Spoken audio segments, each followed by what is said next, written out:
네, 감사합니다. 우리 이 교회에 이렇게 옮기고 제가 이제 처음으로 설교를 하는 것 같아요. 이영희 목사님이 해줘가지고 너무 감사하고 너무 정신이 없어서 혼수 상태에 있었어요. 그런데 우리 교인들이 정말 몸을 날려서 다 도와주시고 멀리서 청평 식구들 이상구 집사님, 권사님, 이명희 권사님, 우리 지금 오늘 오신 조우진 사모님, 또 강수정 집사님 너무 감사하고 우리 또 오고 있는 우리 조정옥 그 친구도 너무 감사합니다. 예, 우리 이영희, 박정훈, 장로님 부부, 옥동 전도사님 너무 감사해서 오늘 우진 사모님이 그랬죠. 이거를 어떻게 갚을 거냐고. 난 못 갚아요. 하나님이 갚아주시고 배배로 갚아주실 줄 믿습니다. 오늘 제목 성전 꼭대기에서 뛰어내리라. 와, 무서운 얘기입니다. 그죠? 저도 사실 무모한 이 교회를 옮기면서 이거는 계산을 해보면 상당히 무모한 일이었어요. 여러분도 다 아시다시피. 그리고 제가 일도 한 3, 4개월 가까이를 일을 안 하면서 이 일만 했기 때문에 그냥 평소 버는 돈이 하나도 없는 상태에서 일을 해버렸기 때문에 누가 저를 벌어주는 사람도 없고 굉장히 마이너스가 된 상황이 돼버렸어요. 그래서 무모한 결정 아닌가 하고 이 설교를 준비하면서 계속 그 생각을 했어요. 내가 정말 무모한 뛰어내림이 아니었던가. 근데 원래 저는 좀 무모했어요. 인생 자체가. 믿음이 있어서 그런 건 아니고 근거 없는 용기가 있어가지고 도전을 잘해요. 그래서 원래 ADHD가 너무 심해서 그냥 하다가 수습도 잘 안 되고 그렇습니다. 그래도 너무너무 감사한 것은 우리가 지하에서 이렇게 2층으로 올라오니까 햇빛을 많이 봐서 너무 감사하고 여러 가지로 너무너무 감사해서 여기 앉아 있으면 일은 고된데 항상 감사함이 자꾸 나옵니다. 여러분 수고하셨습니다. 감사하고요. 우리 마태복음 나눠주신 종이에 마태복음 4장 5절에서 7절 함께 봉독하시겠습니다. 이에 마귀가 예수를 거룩한 성으로 데려다가 성전 꼭대기에 세우고 가로되 네가 만일 하나님의 아들이거든 뛰어내리라 기록하였으되 저가 너를 위하여 그 사자들을 명하시리니 저희가 손으로 너를 받들어 발이 돌에 부딪히지 않게 하리로다 하셨느니라.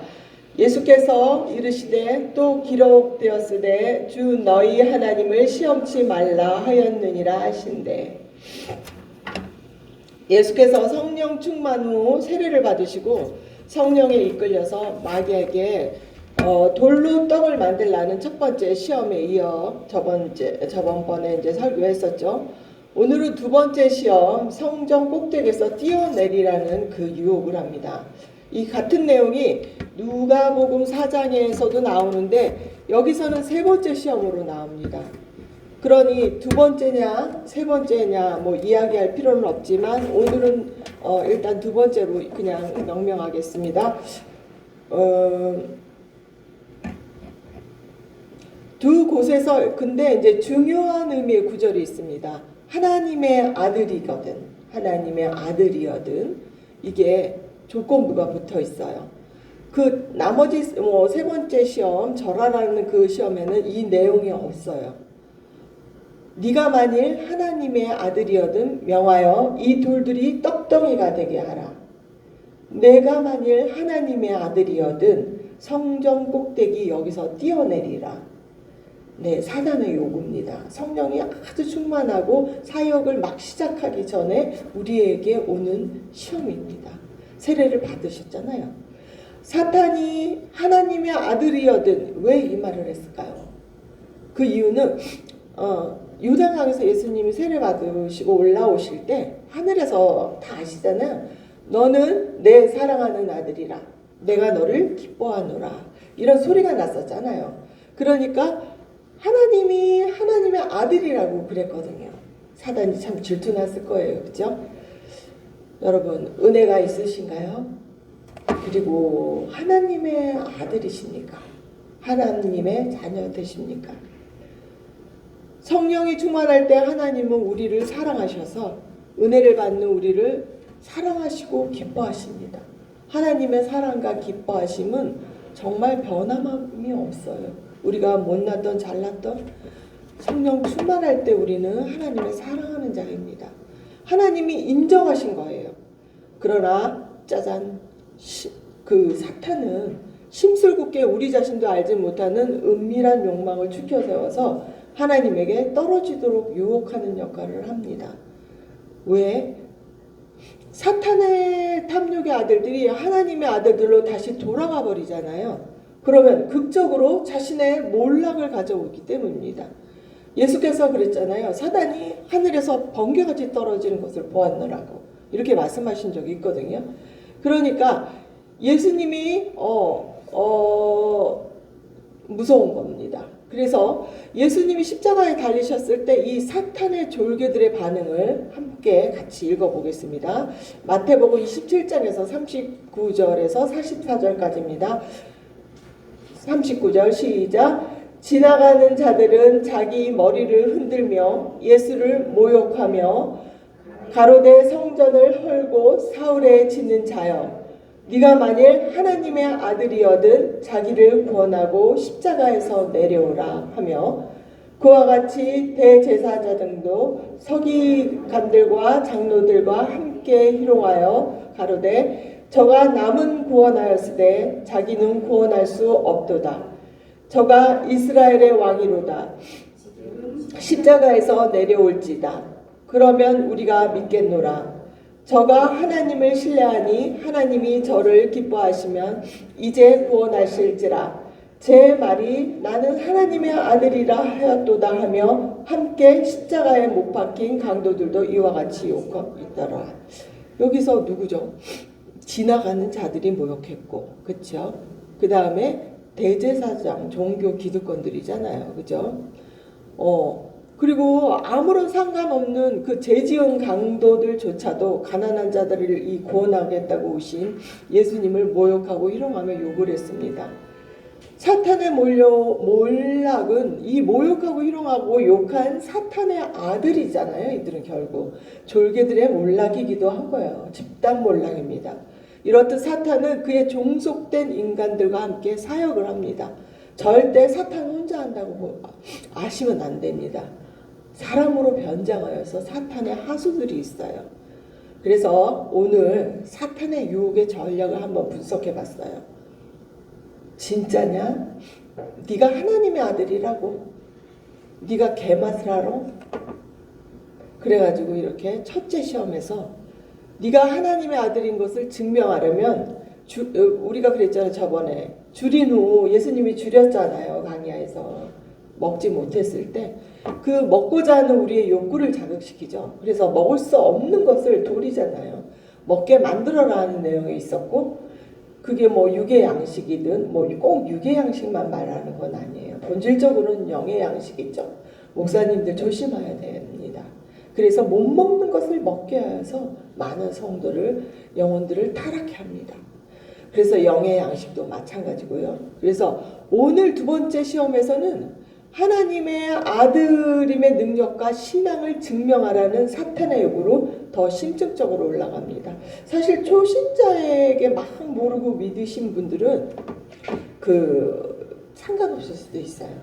근데 이제 내가 막 하나님의 막 성령 충만해서 막 하나님을 열심히 믿고자 하는 사람들, 그런 사람들에게 많이 해당됩니다.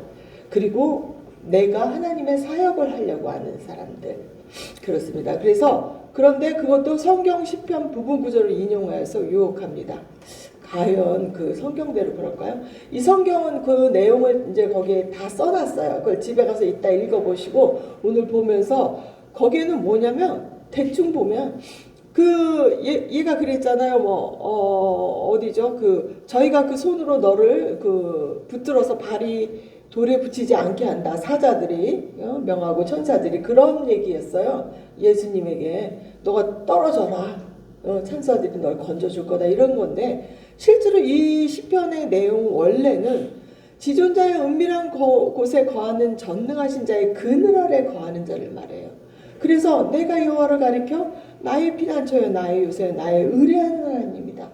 그래서 사냥꾼의 올무 이런 데서 건져내 주시는 걸 말하는 거예요. 그래서 그 악인의 보응이 오히려 안 임하는 건데 지금은 떨어져 내려서 성경을 잘 모르고 그냥 떨어져 내리라는 말만 알고 오히려 악인의 하수에 들어가게 되는 거예요.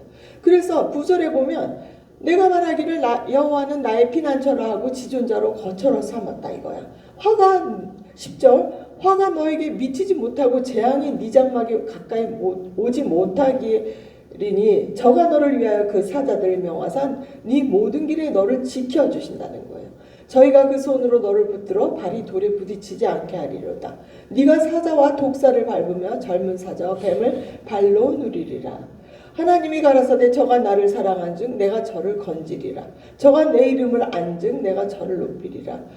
저가 내게 간구하리니 내가 응답하리라. 저희 환난 때에 내가 저희와 함께 저를 건지시고 영화롭게 하리라. 블라블라. 그러니까 뭐냐면 사탄은 이런 내용은 싹 없어지고 그죠? 마지막 한두 문장 떨어져라. 너를 구원할 거야. 무모하게 떨어져 버려. 너 은혜가 넘치잖아. 선교지에 어렵게 물론 선교하는 일 필요해요. 어려운 선교지에 마구 몸을 던져. 생각도 안 해보고. 네. 그래서 성경을 이용한다는 데 함정이 많아요.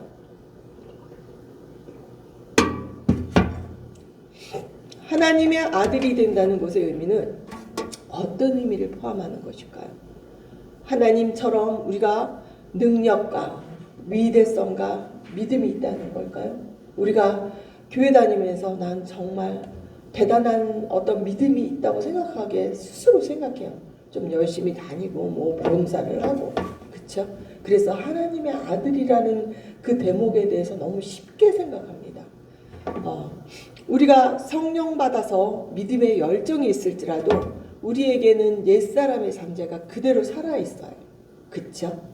그 우리에게는 숨어있는 욕망을 제어하는 내적 실력이 아직 준비되지 않았어요. 마음은 뜨겁고 그렇지만 근데 그것을 간과해버려요. 그래서 열정이 솟아오를 때 열정만으로 하나님의 아들이 되는 것은 충분하지 않아요. 그리고 예수님처럼 하나님의 말씀을 온전히 알지도 못합니다. 대부분은 알지 못해요.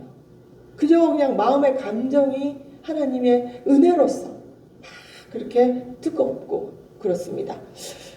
그리고 돌로 떡을 만드는 시험에 어찌 보면 통과하지 못한 상태에도 있어요. 우리 먹지 못하는 것을 먹게 하려고 우리가 생존을 위해서 이 땅에서 돈을 벌어도 그렇지 않습니까? 그죠? 그런 우리는 우리 자신에 대해서 믿음이 있다고 확신하고 착각하고 위장할 수 있다는 것입니다. 안 그럴까요? 저라고 뭐 안 그렇습니까? 네, 마찬가지입니다. 사탄은 왜 최고급 고층 빌딩도 아니고 거룩한 성전 꼭대기에서 뛰어내리라고 했을까요? 이 누가복음 4장에 같은 내용이 나오는데 이 성전이 예루살렘 성전이래요. 이 꼭대기의 파생어는 그 뭐 날다란 이런 말에서 이제 유래된 건데 뭐 날개란 뜻도 있고 끝 첨탑 뭐 이런 의미를 가져요. 이 성전 꼭대기는 예루살렘 성전의 남쪽 모퉁이가 있는데 거기에 그 기드론 골짜기라고 있어요. 많이 좀 들어봤죠. 그래서 그 골짜기를 향한 벽 끝이래요. 요만한 그 사진을 보고 공간이 있어요. 그래서 이곳은 약 50에서 60m의 높이의 절벽위로인데 그 뛰어내리면 반드시 죽는 위치래요. 그래서 예수님이 뛰어내렸으면 물론 예수님은 하나님 살려주겠죠. 그래도 죽었을 겁니다. 애지간한 사람 같으면. 네. 예루살렘 성전은 다 아시다시피 종교의 중심지예요. 그렇죠? 하나님 임재의 상징이기도 하고요. 그리고 근데 그 안에 있는 그 기드론의 의미는 암흑, 백향목의 시내 뭐 이래가지고 그 감람나무도 많아요. 그래서 그 뜻을 가지는데 그 안에는 겟세마네 동산이죠. 그 동산도 있어요. 그래서 최후에 또 성경에서는 심판의 장소기도 해요. 그래서 그 아주 중요한 위치입니다. 그러니까 종교적 그 본거지라는 거죠. 옳든 그르든. 그래서 예루살렘 성전에서 기드론으로서 떨어져 죽게 하고 메시아 사역을 못 이루도록 하는 그 계략이었던 것입니다. 그 중심에서 네가 하나님의 아들이니 뛰어내려도 하나님이 사자들과 천사를 보내어서 널 죽지 않게 살려주는 기적을 보여주실 테니 뛰어내려. 그게 믿음이야. 시편을 잘 안 읽은 분들이 허다할 테니 사탄이 구라를 치는 것입니다. 내용을 살짝 바꿔서 말해요. 그래서 물론 그 하나님 아까도 말했듯이 기적은 이룰 수는 있어요. 하나님이 예전에 우리 김현숙 그 수련회 가서 집사님 자녀가 그랬대잖아요. 하나님을 믿기도 전에 그 차가 위험해서 딱 어떻게 뛰어들었나 차 바로 박으려고 할 때 그 어린 아이가 꿈이 아니고 그냥 그 순간에 하얀 옷을 입은 사람들이 자기를 이렇게 살려줬대잖아요. 그 아기가. 그래서 그걸 보고 그 김영수 지사님이 믿게 된 거다고 그때 말씀하신 걸 들었는데 그런 것처럼 우리가 기적이 있을 수는 있어요. 근데 기적을 이용하는 것은 아닙니다. 예, 그래서 사탄은 이렇게 속삭입니다. 성령이 충만한 감정이 너무 놀랍지 않아? 너 자신을 종교의 중심지에 던져봐. 하나님은 기적을 일으키시는 분이잖아. 하나님이 너의 온전한 희생을 기뻐하실 거야. 하나님은 그런 분이야. 너 자신을 사역에 내던지고 희생해. 내적 준비가 뭐가 필요해? 다 하면서 하면 되지. 남들은 너의 실력을 잘 몰라. 들키지만 않으면 돼. 그냥 대충 알아가지고 설교만 하면 돼. 그리고 간단하게 전에 그런 거죠. 그래서 하나님의 능력을 이용해서 기적을 일으키는 간증을 왜 사람들이 많이 듣고 이렇게 부러워하잖아요. 그런 사람들을 영혼을 사냥해. 이렇게. 어차피 죽을 거잖아. 십자가에서.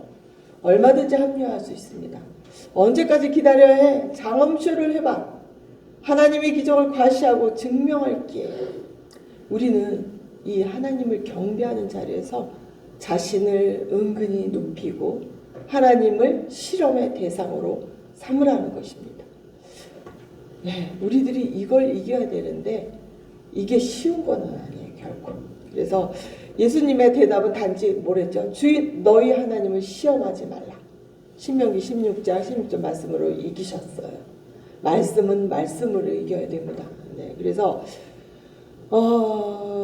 참 메슬로라는 그 심리학자 아시는 분도 있을 거예요. 너무 유명한 사람이라. 그 사람이 그랬어요.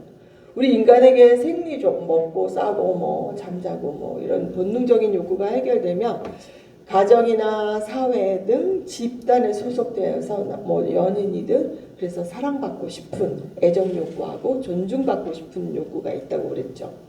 그렇기 때문에 또한 우리의 그 삶은 일단은 하나님이 아까 인정은 해주셨잖아요. 성령의 감동이 있기 때문에. 그래서 그 인정도 받은 상태이긴 해요. 그래서 그러나 그렇다고 해서 사회나 타인에게 또 인정을 받는 거하고 동일하진 않아요.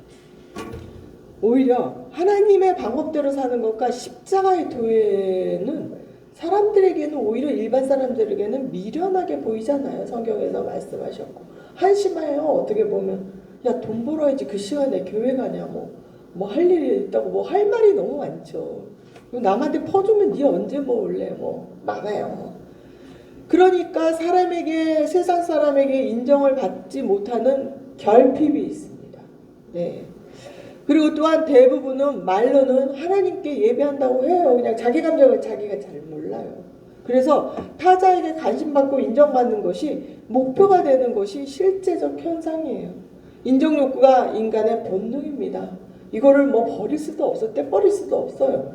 그래서 우리가 관종기가 다 있어요. 근데 그게 정도의 차가 그냥 단지 있을 뿐이고 그런 상태에서 하나님의 인정이 이 천국의 일을 시작하면서 사람에게는 사탄의 요구는 사람에게 증명하라는 자기 존재 증명을 부추겨요. 그렇지 않아요? 네. 그냥 단순하게 감정으로만 있으면 되는데 일을 시작할 때는 그렇지가 않아요. 봉사하고 내가 무엇을 하나님께 행위로서 일을 할 때는, 사명을 또 가질 때는 절대 그렇지 않아요. 그래서 네가 증명을 해, 사람들에게. 그래야 너가 인기도 많고 유명한 사람도 되고 하나님의 사람으로서 넌 당연한 거야. 그렇게 속삭입니다. 하나님의 능력을 이용하고 이름하여 자기 욕망으로 둔갑시켜 버리는 사탄의 시험에서 부디 승리하시길 바랍니다. 우리 예배소서 4장 11절에서 24절 함께 한번 읽어보면서 이 성도로, 왜 사도로 선지자로 주신 자들은 어떻게 하면 무슨 일이 궁극적인 일인가 한번 같이 읽어보겠습니다.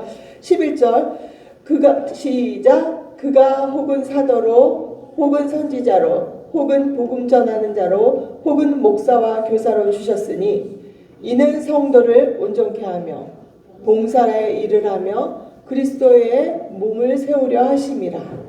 어떠죠? 그림에 있을 때 몸을 세우는 거예요. 온전케 하려고 하는 거고 봉사도 해요. 우리가 다 하나님의 아들을 믿는 것과 아는 일에 하나가 돼요. 어떤 거죠?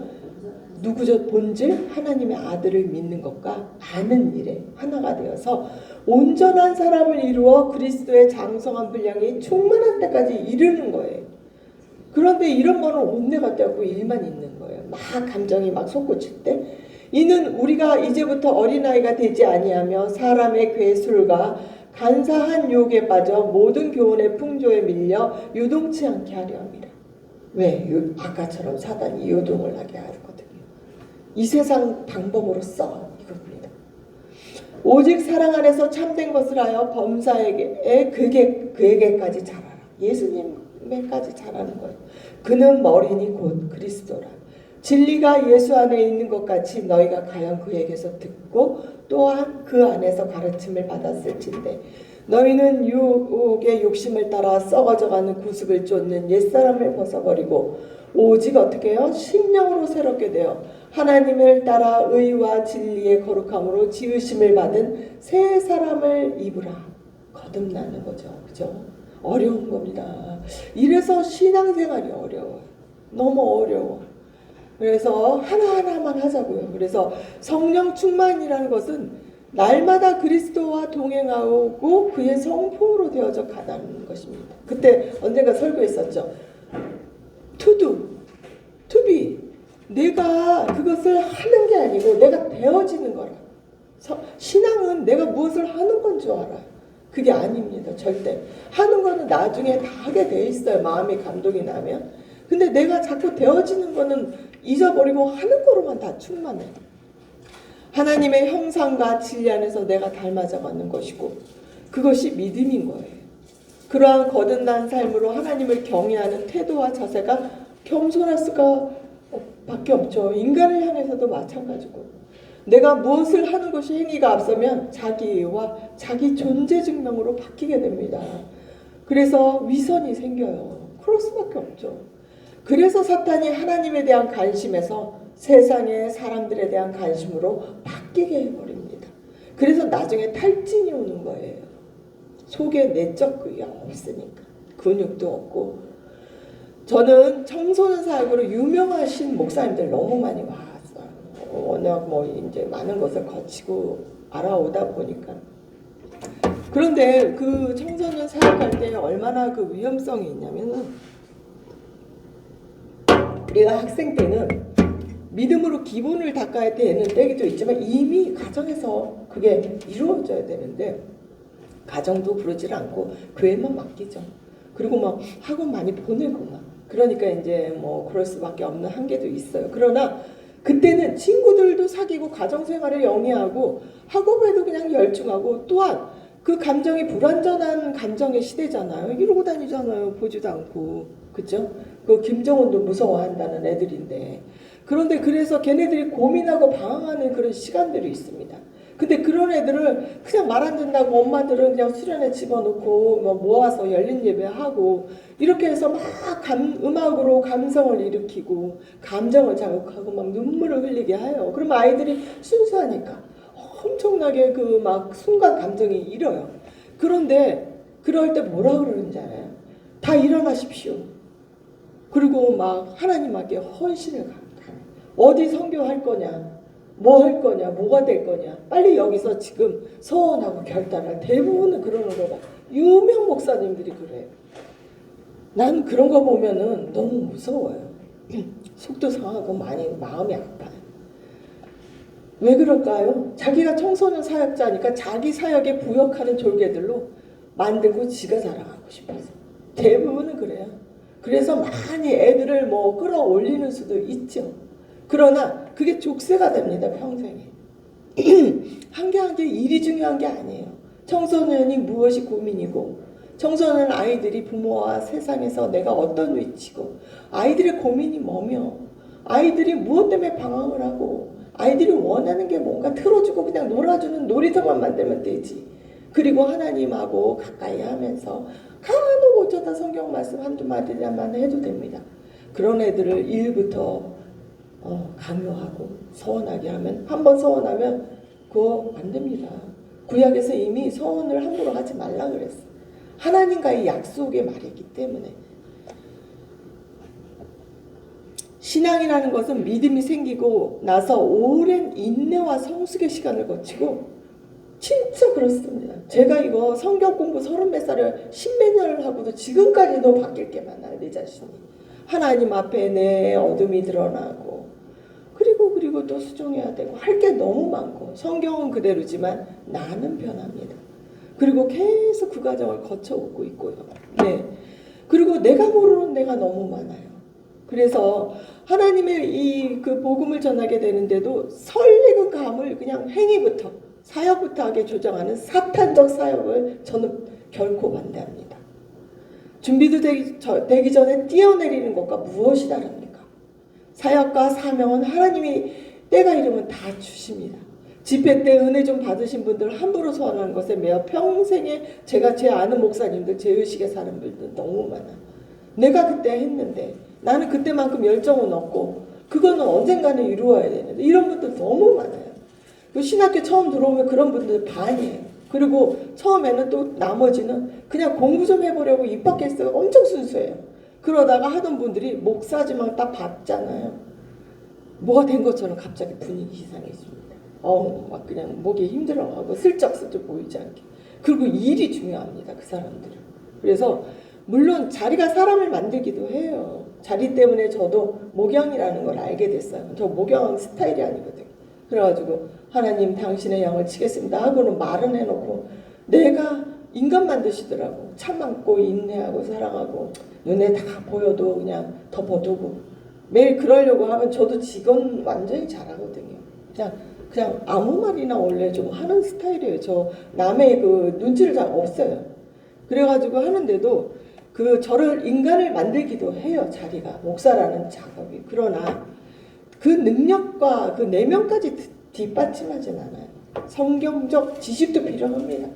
예, 지혜도 필요하고, 그 성경의 내용도 전체로 알지 못하고 사역부터 하는 것의 위험이, 그 위험한 유혹은 엄청나게 도사립니다. 목사만 때려잡으면 몇 명 성도들 금방 따라옵니다. 예. 그래서 그때부터는 꼬이게 되는 거예요. 너 자신의 존재를 증명해야 되니까요, 인간들에게. 예. 그래서 목사님들 보면서 공부도 모르면서 복음을 가르쳐 보잖아요. 아무것도 몰라. 평신도보다 더 몰라. 그러면서 공부도 하려고 하지도 않아. 그냥 사역만 있고, 어디 교회에서 자기가 설교하고, 어디 교회에서 얼마 받고, 어디 교회에서 내가 목사로서 사역한다. 저 철저하게 그거 보입니다. 예, 그렇습니다. 그래서 하나님의 아들이 된다는 것은 하나님의 능력을 이용하는 것이 아닙니다. 이 세상 정욕과 육체를 자랑하는 것이 아닙니다. 성령의 사람이 되어서 십자가 외에 자랑할 것이 없다는 것입니다. 그로 인해 내 뜻이 아니고 나를 보내신 이의 뜻을 행하게 되는 것입니다. 또한 우리가 존재를 증명할 필요가 없는 것은 성령이 친히 우리의 영과 우리가 하나님의 아들인 것을 증언하십니다. 성경에서 말씀하셨습니다. 사탄의 계략에 대해서 일단 이렇게 말씀드렸습니다. 그래서 한 주간에 내가 정말 내가 열정으로 무엇을 하고 있었나, 내가 믿음보다는 말씀에 대한 믿음, 진리에 대한 믿음, 성경에 대한 내가 이해보다는 그 일로써 내가 위로를 받지 않았나, 내가 사역에 내가 너무 묶이지 않았나, 그러면서 한 주간 반성하시고 또 묵상하시고 이제부터라도 하나님께 내가 정말 하나님께 내어드리는 말씀 안에서 내가 순종하고 그 말씀을 좀 아십시오. 하나님의 아들과 그에 대한 것을 좀 이해하고 하나라도 좀 알고, 하나님이 예수님이 무엇을 그렇게 외쳐대고 왜 그렇게 하나님이 그 말씀을 하시는가, 그 애통을 한번 보시고 하나하나 일보다는 내 내면에 대해서 집중하시는 한 주가 되시기를 간절히 부탁드리고 설교를 마치겠습니다.